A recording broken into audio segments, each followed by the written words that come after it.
মধ্যযুগে ইউরোপে, বিশেষ করে ব্রিটেনে মাদারিং সানডে পালনের একটি রীতি ছিল।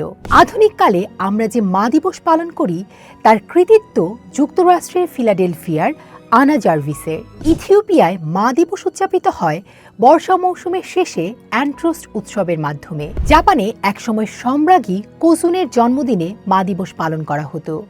এদিন মায়েদের রেস্তোরাঁয় নিয়ে যাওয়া হয় এবং মেক্সিকান ব্যান্ড দল বিশেষ গান পরিবেশন করে। এই দিবসটির ইতিহাসের শেকড় অনেক গভীরে প্রথিত।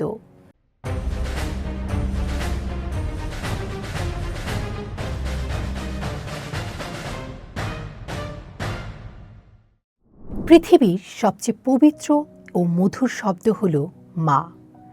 মা সন্তানের প্রথম আশ্রয়, প্রথম শিক্ষক। মা হলেন নিঃস্বার্থ ভালোবাসার মূর্ত প্রতীক। যদিও মাকে ভালোবাসার জন্য নির্দিষ্ট কোনো দিবসের প্রয়োজন হয় না, তবুও বছরের একটি দিন বিশেষভাবে মায়েদের প্রতি শ্রদ্ধা ও কৃতজ্ঞতা জানানোর জন্য বিশ্বজুড়ে পালন করা হয় মা দিবস। মে মাসের দ্বিতীয় রোববার সাধারণত এই দিবসটি পালিত হয়। মা দিবসের এই পথ চলা কিন্তু হুট করে শুরু হয়নি। এই দিবসটির ইতিহাসের শেকড় অনেক গভীরে প্রথিত। মধ্যযুগে ইউরোপে, বিশেষ করে ব্রিটেনে মাদারিং সানডে পালনের একটি রীতি ছিল। এটি খ্রিস্টান ধর্মের পবিত্র সময় ল্যান্টের চতুর্থ রোববার পালিত হতো। সে সময় দরিদ্র পরিবারের ছোট ছোট ছেলেমেয়েরা খুব অল্প বয়সে কাজের খোঁজে বাড়ির বাইরে চলে যেত। এই নির্দিষ্ট রোববার তারা ছুটি পেত এবং নিজেদের ছোটবেলার চার্চে বা মাদার চার্চে ফেরত আসত। চার্চে যাওয়ার পর তারা নিজেদের মায়েদের সঙ্গে দেখা করত এবং সময় কাটাত। এভাবেই একটি দিন পারিবারিক পুনর্মিলন এবং মায়েদের সম্মান জানানোর দিনে পরিণত হয়। আধুনিককালে আমরা যে মা দিবস পালন করি তার কৃতিত্ব যুক্তরাষ্ট্রের ফিলাডেলফিয়ার আনা জার্ভিসের। আনা জার্ভিস ছিলেন একজন সমাজকর্মী।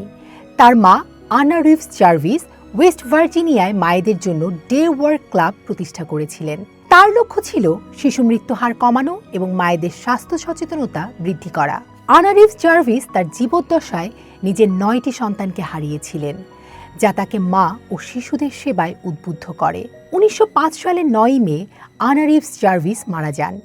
মায়ের মৃত্যুর পর আনা জার্ভিস গভীর শোকাহত হয়ে পড়েন এবং অনুভব করেন যে মায়েদের ত্যাগ ও পরিশ্রমকে স্বীকৃতি দেওয়ার জন্য একটি বিশেষ দিন থাকা প্রয়োজন।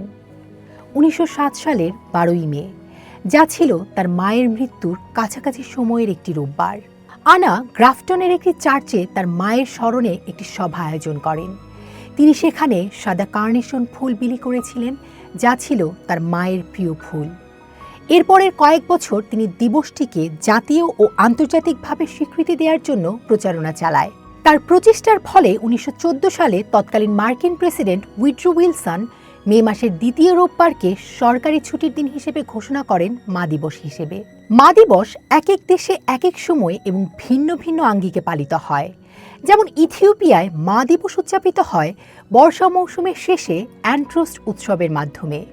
পরিবারের সবাই মিলে ভোজের আয়োজন করে এবং গান নাচের মাধ্যমে মায়েদের সম্মান জানায়। জাপানে একসময় সম্রাজ্ঞী কোজুনের জন্মদিনে মা দিবস পালন করা হতো, তবে বর্তমানে মে মাসের দ্বিতীয় রোববারই এটি পালিত হয়ে থাকে। দ্বিতীয় বিশ্বযুদ্ধে যেসব মা তাদের সন্তান হারিয়েছেন তাদের প্রতি শ্রদ্ধা জানানো এই দিবসের অন্যতম অনুষঙ্গ জাপানে। মেক্সিকোতে 10 মে মা দিবস বা দিয়া দে লাস মাদ্রেস পালিত হয়। এদিন মায়েদের রেস্তোরাঁয় নিয়ে যাওয়া হয় এবং মেক্সিকান ব্যান্ড দল বিশেষ গান পরিবেশন করে। মা দিবস বিশ্বজুড়ে জনপ্রিয়তা পেলেও এর বাণিজ্যিক রূপ দেখে উদ্যোক্তা আনা জার্ভিস নিজেই ব্যথিত হয়েছিলেন। তিনি চেয়েছিলেন দিনটি হবে অত্যন্ত ব্যক্তিগত এবং আবেগপূর্ণ, যেখানে কার্ড বা দামি উপহারের চেয়ে মায়ের সঙ্গে সময় কাটানোই বড় হবে। কার্ড বা ফুলের ব্যবসার বাণিজ্যিকীকরণ তাকে ক্ষুব্ধ করেছিল। তিনি একবার বলেছিলেন, একটি হাতে লেখা চিঠির বদলে ছাপানো কার্ড দেওয়াটা অলসতার পরিচয়। আনা জার্ভিস তার জীবনের শেষ সময় পর্যন্ত এই দিবসের বাণিজ্যিকীকরণের বিরুদ্ধে লড়াই করে গেছেন।